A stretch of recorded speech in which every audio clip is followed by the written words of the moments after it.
Empezamos la noche de hoy, Punto Económico, y le damos la bienvenida a nuestro primer invitado, el señor Humberto Speziani, presidente del Comité de Pesca de ADEX. Buenas noches, bienvenido, señor Speziani. Un gusto. Gracias por la invitación. Un gusto. A ver, me gustaría primero entender qué es lo que, digamos, cuál es la ley acuícola que existe hoy y cómo impacta o cómo ha impactado esta ley al sector desde el momento en que se dio, que entiendo que fue en el 2004, hasta la actualidad. Mire, ha sido un impacto positivo. Las exportaciones han crecido y parte de eso la ves tú en las truchas, en el paiche, en las exportaciones muy grandes que hemos tenido de langostinos, de conchas de abanico, ¿no?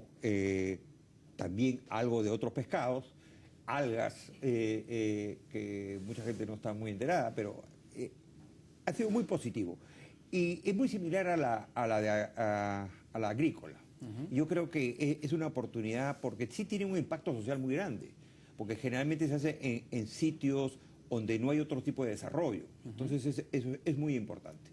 Yo creo que esto hay que ampliarla, hay que mejorarla, pero hay que darle un tono mucho más grande, porque tenemos unas grandes oportunidades en la selva. ¿Por qué? En la selva tenemos las especies tradicionales, pero yo no iría por ese camino, yo iría como está haciendo Brasil. Brasil está muy agresivo en la tilapia. Quieren llegar que ya están en 500.000, quieren llegar a 8 millones, 40% de los 20 millones que quieren hacer en acuicultura. Entonces esa visión tenemos que tener, una visión de futuro grande. ¿Qué se necesita? ¿Y por qué tienen que ser diferentes especies? Porque existe el mercado. En el mercado mundial de pescado, ¿cuál es el primero? Tilapia. ¿Cuál es el segundo? Salmón.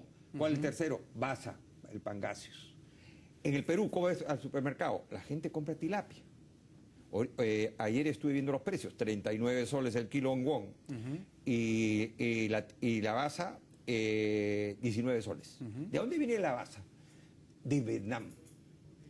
¿Y de dónde viene tilapia? También viene de China y viene del Ecuador, viene de Colombia. También exportamos, nosotros tenemos algo, pero tienes que tener las condiciones. Estas especies necesitan temperatura de agua. Entonces, lo ideal es tener temperatura de agua en el agua de 28 a 32 grados. Eso es lo ideal para estas especies. ¿Dónde las tienes? En la selva. Pero no hacerlo en las cochas, en los ríos, en los lagos, sino hacer la piscina muy tecnificada, tener hatcheries. O sea, ¿qué es hatcheries? Hatcheries es un laboratorio de fertilización. O sea, fertilizas en laboratorio y después la pones en la gran poza. Una poza de 1 hectárea, unas cosas así. Entonces, ahí puedes conseguir rendimientos que van de 100 a 150 toneladas por hectárea en tilapia. Y puede llegar a 500, 600, a 700 toneladas en basa, que es un poquito más complicado. Yo comenzaría por la tilapia y observaría el otro. Porque ir con las especies naturales, uno, no tienes un mercado.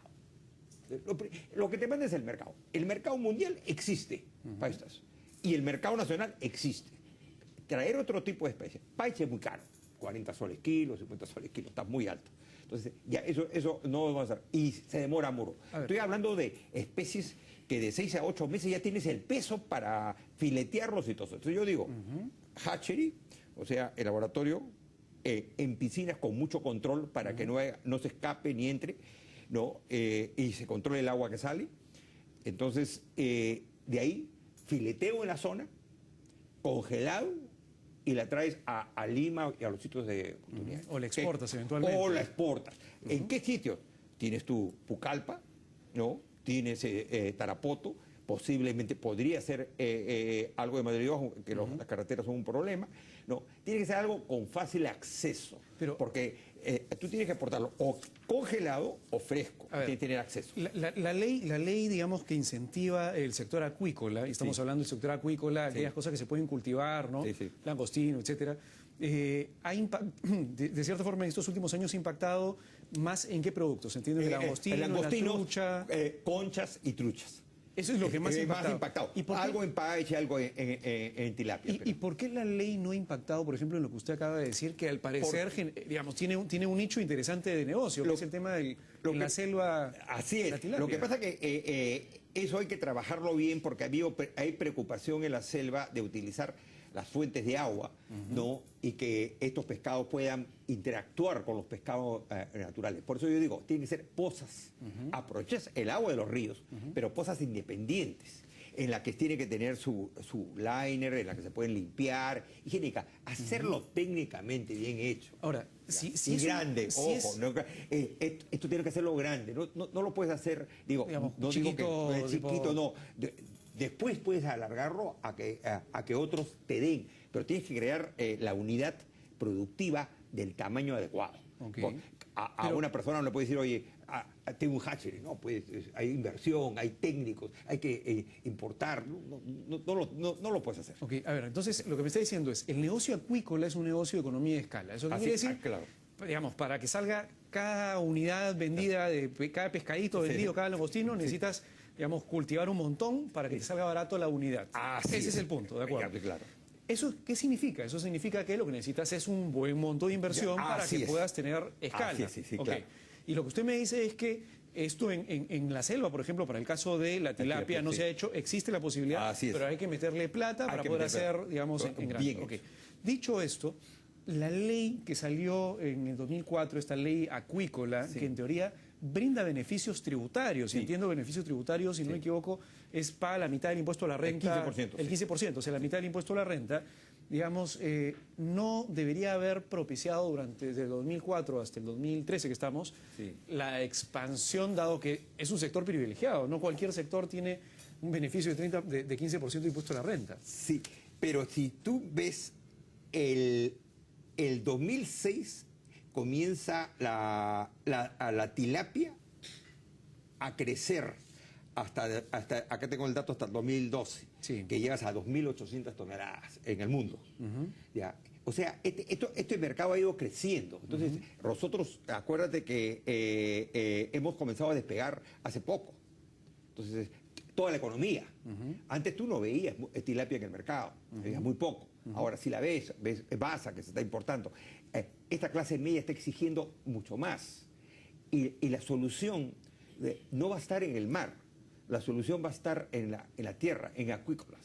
Es decir, en el hecho que tú puedas cultivar tus pescados, digamos, claro, no en el mar que lo fíjate, recoges. 60 millones de toneladas es la parte acuícola, pero de ahí de algas es 29 millones, 60 millones, algas son 19 millones, algas en el mundo, te queda 41. De la carpa que es el pescado que hay en la India y la China, son 24 millones, te queda tilapia 3.500.000. Salmón, 2.500.000. Basa, pangas, 1.500.000. ¿No? Pero entonces, vuelvo al punto, es decir, lo que queda claro es que existe cada vez mayor oportunidad en el mercado, sobre todo en el mercado internacional, hay cada vez mayor oportunidad de que la gente que se meta al negocio acuícola y se meta, por ejemplo, en tilapia específicamente o en algas específicamente, genere rentabilidad. Sí, claro. Definitivamente. Y mientras más plata le ponga, mejor, porque cada unidad le va a salir más barata. Ok. Ahora, ¿para qué entonces se necesita una ley de incentivos acuícolas? ¿Qué es lo que buscaría esa nueva ley de incentivos acuícolas que ustedes están pidiendo? Incentivar la inversión. ¿De qué forma? Si en este momento, ¿cómo puedo recomendar yo a mi grupo? Invierte cuando en diciembre se acaba el incentivo. Ya. ¿No es cierto? Porque es un incentivo riesgoso. Son animales vivos. Hay riesgos. Por eso la parte agrícola, ¿qué ha hecho la parte agrícola? Han alargado los incentivos de agricultura, que es lo único que queremos. Es igual a la agricultura. Pues, al final es parte agrícola. ¿No? Eso es lo que hay que hacer, ¿no? Alargar. Estoy seguro de que después de 10 años, que creo que son las 10, 15 años lo que son la ley, ya no lo necesitarás. En todos los países esto te da una seguridad alimentaria, proporciona proteínas. Al precio, eso que necesitamos. Claro, pero el tema de la seguridad alimentaria de repente no es un argumento tan fuerte en el sentido de que vemos en los hogares porque la gente no está consumiendo tilapia o no está consumiendo necesariamente langostino, ¿no? No, langostino es un elemento de otro nivel, es más que todo para la exportación. Pero la tilapia sí, si la ves tú, es lo que más consume. Te aseguro que en tu casa llega tilapia. te aseguro. Le digo porque ahora hasta en pecados capitales he visto tilapia, ¿no? Claro, pero la seguridad alimentaria del grueso del país no es que se vaya... Para eso produce, por ejemplo, he estado tratando de incentivar el tema de la anchoveta, otros pescados, digamos, que son más masivos, mucho más baratos, que pueden ser introducidos de una forma mucho más genérica a la mesa del consumidor peruano, ¿no? Has hablado de la anchoveta. Yo estoy en el negocio de anchoveta. Es un negocio es muy complicado por su sabor fuerte. ¿Para qué es bueno la anchoveta? Fuera de que hacer harina de pescado, es para el aceite de pescado, que tiene omega 3. Sí. Decía tanto para los niños. Para Eso es muy bueno. Pero eso ya es un proceso adicional que hay que hacer. De acuerdo. Y el grupo está haciendo una planta en Bogotá sobre eso. ¿No? Sí. O sea, se está avanzando. Pero es un negocio maduro, definitivamente. La pesca es un negocio maduro. Pero la parte de consumo humano no la es. Entonces, tú tienes que incentivar. Porque invertir en la selva o invertir es un riesgo grande. Pero ya existe, entiendo, bueno, la exoneración se prorrogó, ¿no? La exoneración para los negocios de la selva. Yo no sé cómo, la verdad es que en este momento no lo sé cómo cubre la parte de acuícola. Pero yo estoy hablando de la acuícola porque no solamente tenemos que crecer en la costa, porque todavía tenemos un potencial grande en lagostinos, un potencial todavía que puede crecer las conchas, verdaderos cultivos. Tenemos la oportunidad de choros que no se ha hecho, tenemos oportunidad de pescados que no se ha hecho, tenemos oportunidad de algas que no se ha hecho. Por ejemplo, hablo de microalgas, te estaba contando fuera de cámara lo que he visto yo la semana pasada en Orlando, el summit ahí.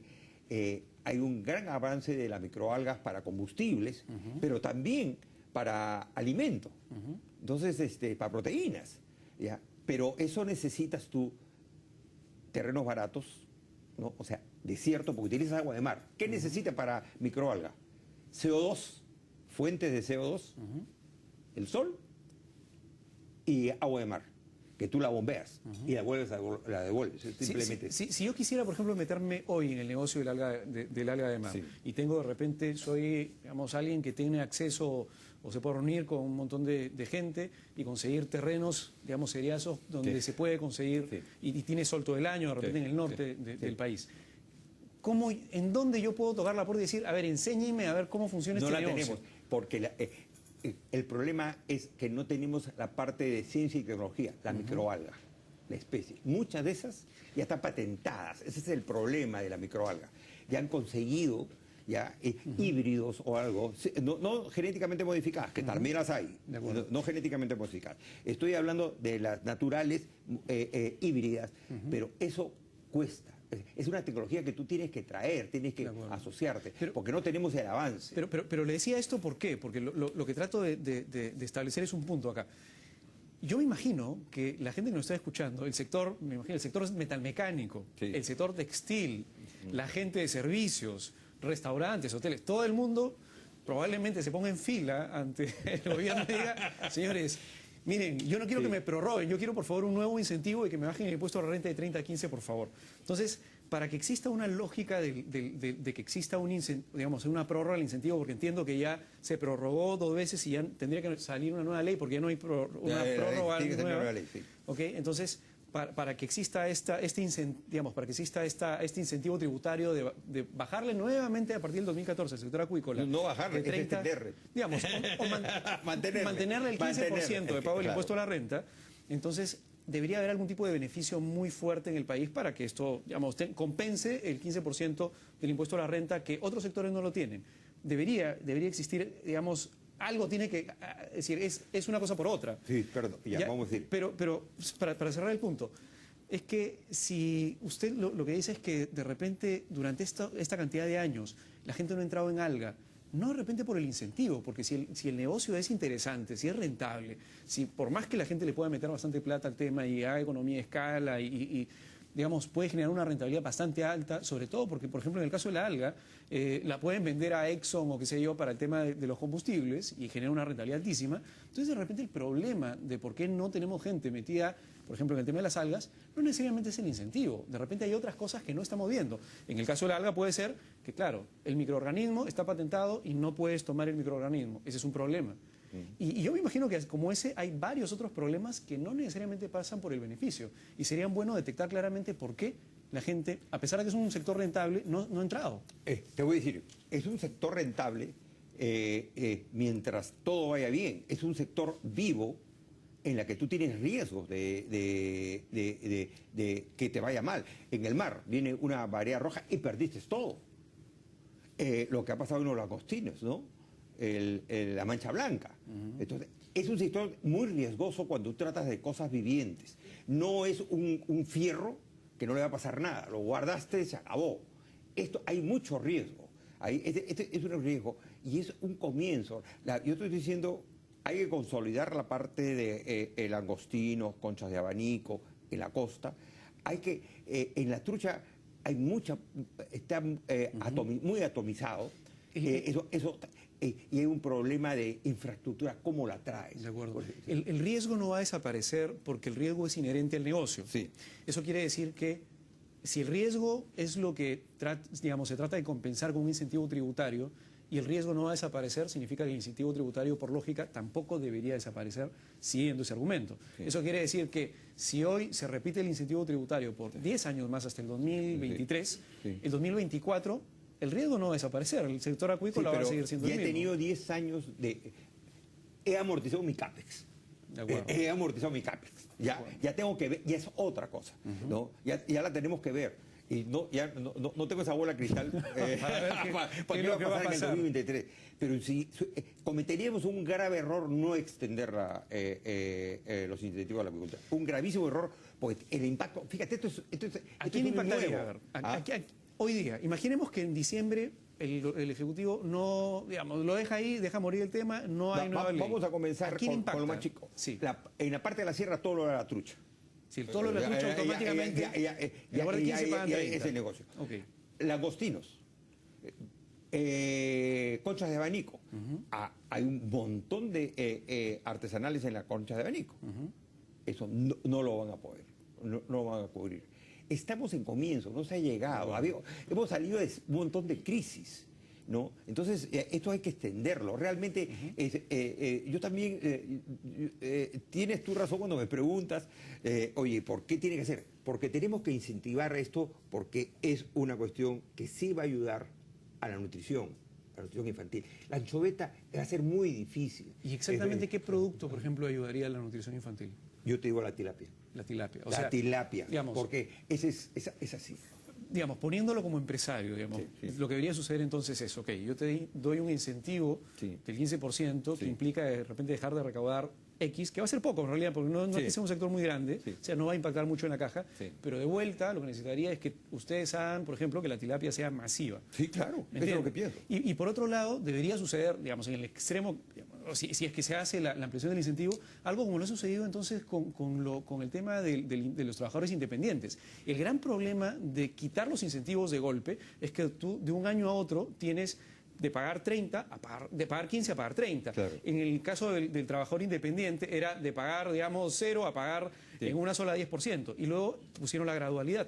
Digamos, de repente un esquema neutro, un esquema, digamos, híbrido podría ser... Se puede estudiar, que se quite, digamos, para que la gente no lo sienta. Entonces, el primer año paga 15, el otro año paga 16, 17, 18, hasta que llegue después al 30 claro, normal. Lo que pasa y por lo tanto, te vas alineando en el tiempo al 30 Lo que normal. pasa es que tiene que tener un tiempo de amortización a tu inversión. Pero eso todos los negocios. Claro. Pero hay negocios que son mucho más rentables y más seguros. Acá te digo, aquí... tratándose de especies vivientes, el riesgo es muy alto. Cualquier cosa y perdiste toda la cosecha. O sea, cero.